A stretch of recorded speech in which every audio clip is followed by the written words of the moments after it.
जय हिंद बच्चों, आप सभी का स्वागत है आपके अपने एबीसी कोचिंग यूट्यूब चैनल में। आज की यह वीडियो आप सभी के लिए बहुत इंपॉर्टेंट होने वाला है। आप सभी को मालूम होगा कि जैक बोर्ड की तरफ से क्लास 8 वालों का मॉडल क्वेश्चन पेपर जो है जारी कर दिया है। तो इस वीडियो में जो है क्लास 8 का जो है सब्जेक्ट साइंस यानी विज्ञान की जैक बोर्ड की तरफ से जारी किए गए ऑफिशियल मॉडल पेपर का कंप्लीट आंसर की देखने वाले हैं, सोल्यूशन देखने वाले हैं। तो सभी बच्चे इस वीडियो में अंत तक बने रहिएगा, वीडियो काफी इंपॉर्टेंट है। वीडियो को लाइक शेयर जरूर कीजिएगा और आप सभी से रिक्वेस्ट है, चैनल पर नए हैं चैनल को सब्सक्राइब करने के साथ बेल आइकन को प्रेस जरूर कर लीजिएगा। चलिए बच्चों, क्वेश्चन की ओर चलते हैं। देखिए, सबसे पहला जो प्रश्न दिया गया है कि सूक्ष्मजीव का निवास स्थान कहाँ है। देखिए बच्चों, आप लोग जरा ध्यान दीजिएगा कि वायु में, पानी में, जीवित वस्तुओं में हर एक जगह जो है सूक्ष्मजीव का जो है निवास रहता है। इसका सही आंसर क्या हो जाएगा? उपयुक्त तो सभी हो जाएंगे। ऑप्शन नंबर डी जो इसका राइट आंसर होगा। अगला प्रश्न देखिए, दिया है कि निम्नलिखित में कौन सा रोग जो है मच्छर से फैलता है। बच्चों, मैंने आपको पहले भी बताया था कि मच्छर से जो है कौन सा रोग फैलता है? मलेरिया फैलता है। तो ऑप्शन नंबर जो है ना डी इसका सही और सटीक आंसर होगा। इसको नोट करते जाएं। देखिए, एग्जाम से पहले इस सभी मॉडल पेपर को आप लोग अच्छे से जो है रिवीजन कर लीजिएगा, क्योंकि लगभग क्वेश्चन जो है मॉडल पेपर से ही पूछता है। ठीक है, और मैं जितना भी क्वेश्चन आपको बता रहा हूं, जितना भी आप लोगों को मैंने पहले भी प्रोवाइड किया हुआ है, जितना भी कंटेंट मैंने प्रोवाइड किया है, आप प्लेलिस्ट पर जाकर देख लीजिएगा। हर एक क्वेश्चन का, हर एक चैप्टर वाइज आप लोगों को मिलेगा, हर एक जो है सब्जेक्ट का भी मिल जाएगा। उसको आप तैयार कर लेते हैं तो गारंटी है कि आपकी बोर्ड की परीक्षा में एक भी प्रश्न आपका नहीं छूटेगा। ठीक है, चलिए आगे बढ़ते अगले प्रश्न की ओर। देखिए, यहाँ पे प्रश्न जो है तीसरा नंबर कहता है बायोडीजल के निर्माण में कौन सूक्ष्मजीव सहायक है। तो देखिए, बायोडीजल के निर्माण में जो है सूक्ष्मजीव जो है सहायक होती है, वह होता है बच्चों शैवाल। ठीक है, क्या होता है? शैवाल होता है। ठीक है, ऑप्शन नंबर जो है ना सी इसका सही आंसर होगा। आगे बढ़े, अगला सवाल दिया गया कि निम्न में से सबसे बड़ी कोशिका कौन है। तो सबसे बड़ी कोशिका होता है शुतुरमुर्ग का अंडा। ठीक है, ऑप्शन नंबर जो है 20 का सही आंसर होगा। अगला सवाल है कि कोशिका के किस भाग में गुणसूत्र उपस्थित होता है। तो बच्चों, आप लोगों को पहले ही मैंने बताया था गुणसूत्र कहां पर पाए जाते हैं? केंद्रक में। ठीक है, याद रखेंगे केंद्रक में होते हैं। तो ऑप्शन जो है ए इसका सही आंसर होगा, केंद्रक में। ठीक है, इसको आप लोग अच्छे से नोट करते जाइएगा। चलिए आगे बढ़े, अगला सवाल है कि किस धातु की भौतिक अवस्था द्रव में होती है। देखिए, पहला यहाँ पे देखिए ऑप्शन क्या है? जस्ता। दूसरा दिया है तांबा, तीसरा है पारा और चौथा है टीन। बच्चों, मैंने आपको पहले भी ये बताया था कि धातु यहाँ पे पूछा गया, और धातु नहीं है। ठीक है, याद रखना है धातु। कहता है धातु की ऐसी भौतिक अवस्था जो है जो कि द्रव अवस्था में पाई जाती है। तो बच्चों, इसका आंसर हो जाएगा पारा। ठीक है, ऑप्शन नंबर जो है सी इसका सही आंसर होगा।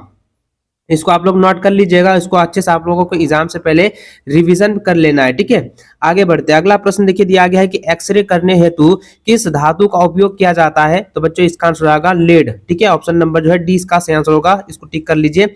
आगे बढ़े, अगला सवाल दिया गया कि झारखंड के जादूगोड़ा में किस धातु की प्रचुरता विद्यमान है। देखिए, झारखंड के जादूगोड़ा आप जानते होंगे, वहां पर जो है सबसे ज्यादा कौन सी जो है धातु की जो है उत्पत्ति हुई है। और आप लोग वहां पे ये देखे होंगे कि वह जो धातु है काफी महंगा भी है। ठीक है, इसके बारे में मैंने आपको पहले भी बताया था।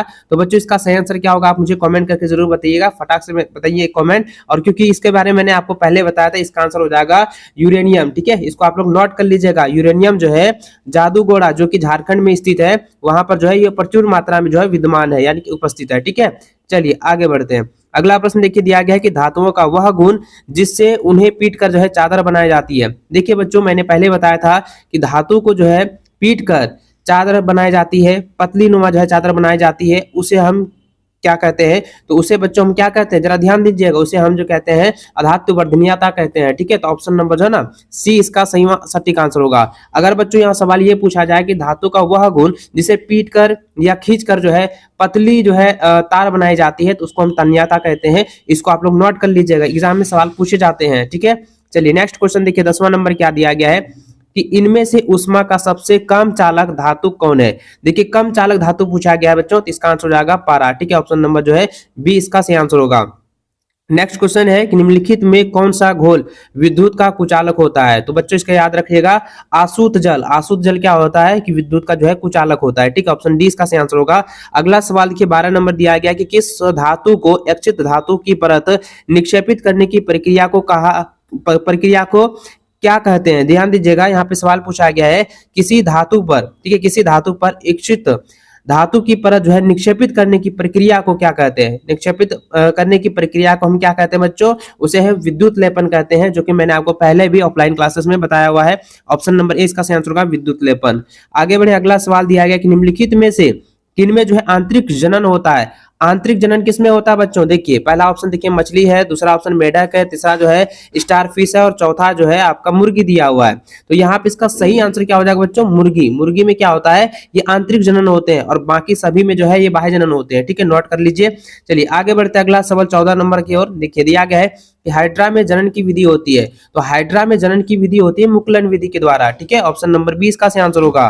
देखिए 15 नंबर सवाल देखें, दिया गया है पृथ्वी की सतह से ऊंचाई के बढ़ने के साथ साथ जो है वायुमंडलीय दबाव। तो वायुमंडलीय दबाव क्या होता है बच्चों? ये घटते रहता है। ठीक है, याद रखेंगे जैसे जैसे हम जो है पृथ्वी की सतह से ऊंचाई पर चढ़ेंगे तो वायुमंडलीय का जो दबाव होगा वो घटते जाएगा। ठीक है, तो ऑप्शन नंबर जो है ए इसका सही आंसर होगा, घटता। चलिए आगे बढ़ते हैं। अगला सवाल देखिए 16 नंबर क्या है कि दाब का मात्रा क्या है? तो दाब का मात्रा क्या होता है बताइए? दाब का मात्रा होता है बच्चों पास्कल और न्यूटन प्रति वर्ग मीटर, ये दोनों हो जाते हैं। तो ऑप्शन नंबर इसका जो सटीक आंसर होगा ऑप्शन नंबर सी इसका सही आंसर होगा, ये दोनों हो जाएंगे, ए और बी दोनों। ठीक है, नोट कर लीजिए। चलिए आगे बढ़ते हैं। 17 नंबर देखिए दिया गया है कि निम्नलिखित बलों में कौन सा जो है संप्रीकृत बल है? तो संप्रीकृत बल किसे कहा गया है बच्चों? मैंने आपको पहले भी बताया है और यहाँ पूछा गया कौन सा है, तो इसका सिर्फ एक उदाहरण बता देना है।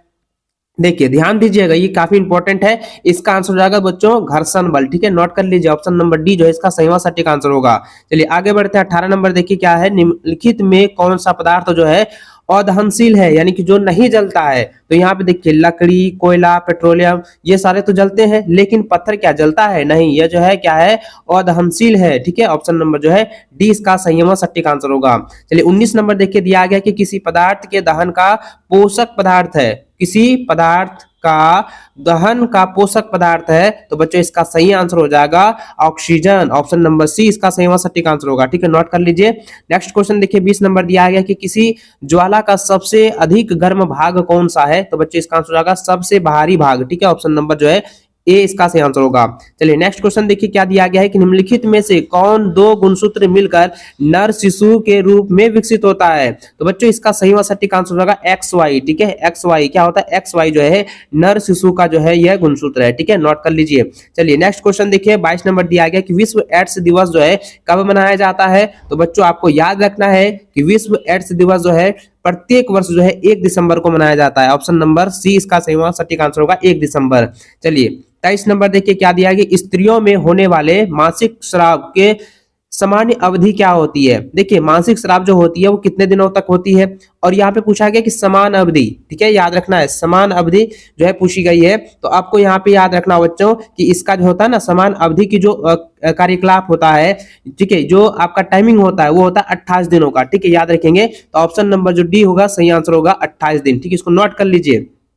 चलिए आगे बढ़ते अगला सवाल दिया गया है 24 नंबर कहता है कि समतल दर्पण से बना प्रतिबिंब होता है। तो समतल दर्पण से बना प्रतिबिंब क्या होता है? आभासी दर्पण होता है। ठीक है, नोट कीजिएगा, आभासी होता है। ऑप्शन नंबर ए इसका सही व सटीक आंसर होगा। चलिए 25 नंबर सवाल कहता है कि वह यंत्र जो दृष्टि रेखा पर नहीं रहने वाले वस्तुओं को भी दिखा सकता है। तो बच्चों वस्तुओं को भी दिखा सकता है, इसका आंसर क्या हो जाएगा? ये हो जाएगा पेरिस्कोप। क्या हो जाएगा? पेरिस्कोप। ऑप्शन नंबर ए इसका सही व सटीक आंसर होगा।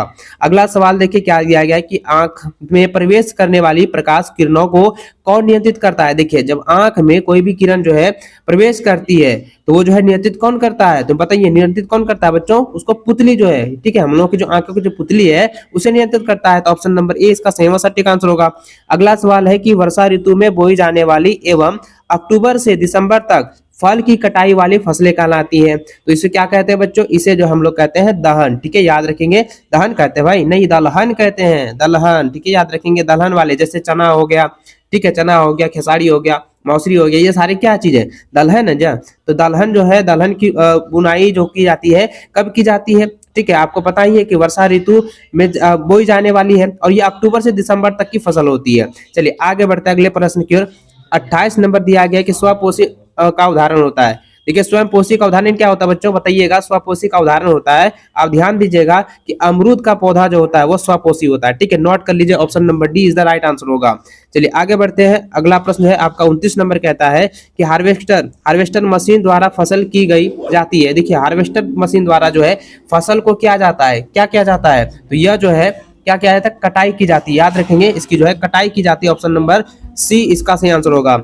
अगला सवाल देखिए दिया गया है कि बड़े शहरों में रात्रि में चांद, तारे, ग्रह उपग्रह क्यों नहीं दिखाई देता है? देखिए बड़े शहरों में, तो इसका सही आंसर होगा धूल।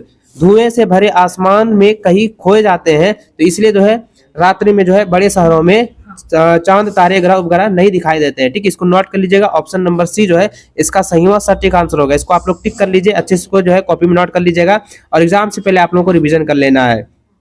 आगे देखिए अगला प्रश्न क्या दिया गया है कि सबसे दूर का ग्रह कौन सा है। तो सबसे दूर का ग्रह होता है बच्चों नेपच्यून। ठीक है, ऑप्शन नंबर जो है ए इसका सही आंसर होगा। अगला प्रश्न देखिए 32 नंबर दिया गया है कि खगोलीय पिंड की दूरी को किस इकाई में मापा जाता है। तो खगोलीय पिंडों को जो है दूरी को किस इकाई से मापा जाता है बच्चों, तो इसका आंसर हो जाएगा प्रकाश वर्ष में। ठीक है, याद रखेंगे प्रकाश वर्ष में जो है मापा जाता है। ऑप्शन ए इसका सही आंसर होगा।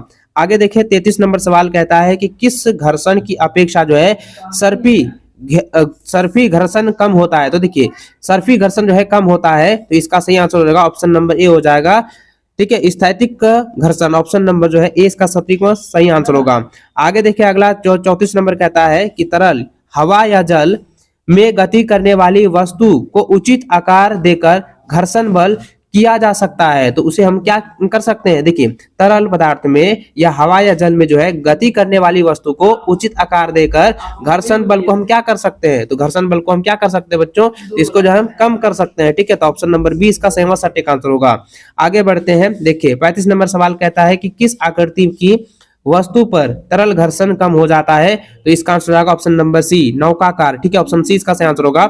अगला सवाल देखिए 36 कहता है कि प्रथम पूर्ण रूप से संश्लेषित रेशा किसे कहा जाता है। तो संश्लेषित रेशा जो है किसे कहा गया है बच्चों, तो आपको याद रखना है नायलॉन को। ठीक है, याद रखेंगे नायलॉन को कहा गया है। ऑप्शन नंबर 20 का सही आंसर होगा। चलिए अगला प्रश्न देखिए 37 नंबर कहता है कि निम्न में से किस धागे की मजबूती सबसे अधिक होती है। तो किस धागे की सबसे मजबूती जो है सबसे अधिक होती है बच्चों, तो बच्चों आपको याद रखना है इसका आंसर हो जाएगा नायलॉन। ठीक है, याद रखेंगे ऑप्शन नंबर सी इसका सही आंसर होगा।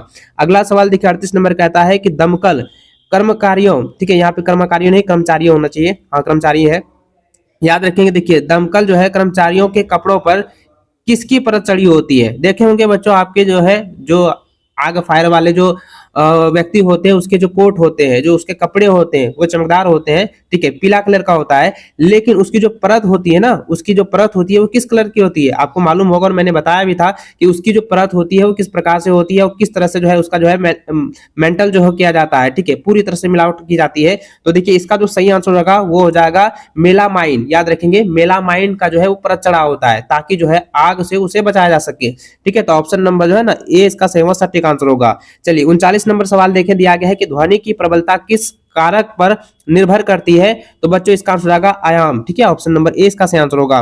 आगे देखें 40 नंबर सवाल कहता है कि ध्वनि की प्रबलता घटाने के लिए हमें ध्वनि की कंपनों के क्या करते हैं का आयाम जो है घटाना होगा। ध्वनि की आयाम को जो है घटाना होगा, तभी हम लोग जो है उसकी प्रबलता को घटा सकते हैं। ठीक है, ऑप्शन नंबर डी इसका सही आंसर होगा। चलिए नेक्स्ट क्वेश्चन देखिए 41 नंबर क्या कहता है कि प्रासव्य ध्वनि के कंपनियों की आवृत्ति होती है। तो इसका आंसर हो जाएगा ऑप्शन नंबर सी हो जाएगा 20,000 हर्ट्ज से ऊपर। ठीक है, ऑप्शन सी इसका सही आंसर होगा। चलिए 42 नंबर सवाल देखिए क्या दिया है, रिक्टर पैमाने पर जो है किस तीव्रता वाला भूकंप विनाशकारी माना जाता है।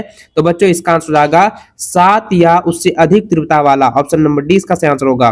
चलिए 43 नंबर सवाल कहता है कि वायुमंडलीय विद्युत की खोज की। तो वायुमंडलीय विद्युत की खोज की थी, किसने किया था आप लोगों को मालूम ही है। तो इसका सही आंसर क्या हो जाएगा बच्चों, यह हो जाएगा बेंजामिन। ठीक है, याद रखेंगे बेंजामिन फ्रैंकलिन ने। ठीक है, बेंजामिन फ्रैंकलिन ने जो है इसकी जो है खोज की थी, किसकी, वायुमंडलीय विद्युत का। ठीक है, ऑप्शन नंबर 20 का सही आंसर होगा। चलिए आगे देखिए 44 नंबर सवाल कहता है कि ऊन से रगड़ी गई एबोनाइट की छड़, देखिए ऊन से जो है रगड़ी गई एबोनाइट की छड़ उसमें क्या प्रभावित होती है, क्या होता है आप ये बताओ। तो देखिए यहाँ पे इसका जो सही आंसर होगा बच्चों ये हो जाएगा कि रेशम से रगड़ी गई कांच की छड़ को प्रतिकर्षित करती है। ठीक है, यानी कि अपने ओर जो आकर्षित करती है। चलिए आगे देखिए ऑप्शन नंबर इसका डी ना सही आंसर होगा 44 का, इसको नोट कर लीजिए। चलिए आगे बढ़ते हैं 45 नंबर की ओर चलते हैं। देखिए 45 नंबर सवाल ये कहता है कि वायुमंडल में किन गैसों की वृद्धि से विश्व तापन की समस्या हो रही है। तो विश्व तापन की समस्या हो रही है, तो इसका आंसर हो जाएगा कार्बन डाइऑक्साइड एवं मिथेन से। ठीक है, ऑप्शन नंबर सी इसका राइट आंसर होगा।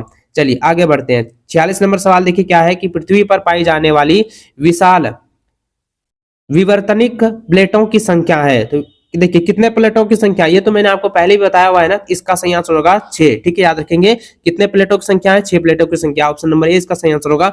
आगे देखिए 47 नंबर सवाल कहता है कि ताजमहल में लगे पत्थरों का क्षरण हो रहा है, इसका मुख्य कारण क्या है। यानी कि ताजमहल में जो सफेद पत्थर लगे हुए हैं उसका धीरे धीरे जो है परत दर परत जो है क्षय हो रही है। ठीक है, तो नुकसान हो रहा है। तो इसका जो मुख्य कारण क्या है, तो बच्चों इसका मुख्य कारण यह है कि वहां पे जो है देखिए अभी जो है वर्तमान समय में इंडस्ट्री जो है बहुत ज्यादा हो रही है। इसके कारण से क्या है, उसकी जो इंडस्ट्री से निकलने वाली जो धुआं है उससे क्या है कि अम्ल वर्षा जो है काफी ज्यादा तेज हो रही है, जिसके कारण से जो है ताजमहल में लगे पत्थरों का जो है क्षरण हो रहा है। तो इसका सही आंसर क्या हो जाएगा, अम्ल वर्षा हो जाएगा। ऑप्शन नंबर ए इसका सटीक आंसर होगा। आगे बढ़े, 48 नंबर सवाल कहता है कि द्वितीय प्रदूषक है, तो देखिए द्वितीय प्रदूषक है तो कौन सा है बताइए। इसमें जो है ना आप नोट करते जाइए, एकदम फटाफट कॉपी में लिखते जाइएगा।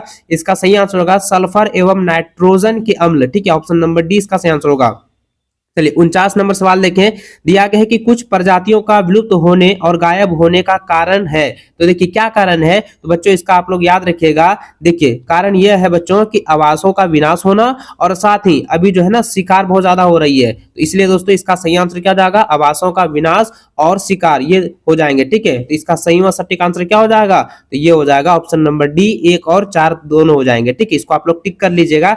चलिए अगला सवाल और लास्ट क्वेश्चन दिया गया है कि पेट्रोलियम का कौन सा उत्पाद सड़क निर्माण हेतु उपयोग में लाया जाता है। तो बताइए बच्चों इसका आंसर क्या हो जाएगा, बताइए इसका आंसर हो जाएगा विटुमिन। ठीक है, क्या हो जाएगा, विटुमिन। ठीक है, इसको आप लोग अच्छे से नोट कर लीजिएगा। Option number C is the right answer होगा। तो देखिए बच्चों साइंस का जो है क्लास 8 वालों का 50 ऑब्जेक्टिव क्वेश्चन मैंने आपको बता दिया है। इसको अगर आप एग्जाम से पहले रिवीजन कर लेते हैं तो आप 100% श्योर हो जाइए। और जितना भी क्वेश्चन मैंने आपको पहले प्रोवाइड किया है प्लेलिस्ट पर जाकर देख लीजिएगा, उसको आप तैयार कर लेते हैं तो आपका एक भी प्रश्न आपकी बोर्ड की परीक्षा में नहीं छूटेगा, पूरा का पूरा आप लोग जो है बना कर आओगे। ठीक है, तो चलिए बच्चों आज की यह वीडियो आप सभी के लिए काफी खास रहा होगा, तो वीडियो को लाइक शेयर जरूर कीजिए। मिलता है नेक्स्ट वीडियो में।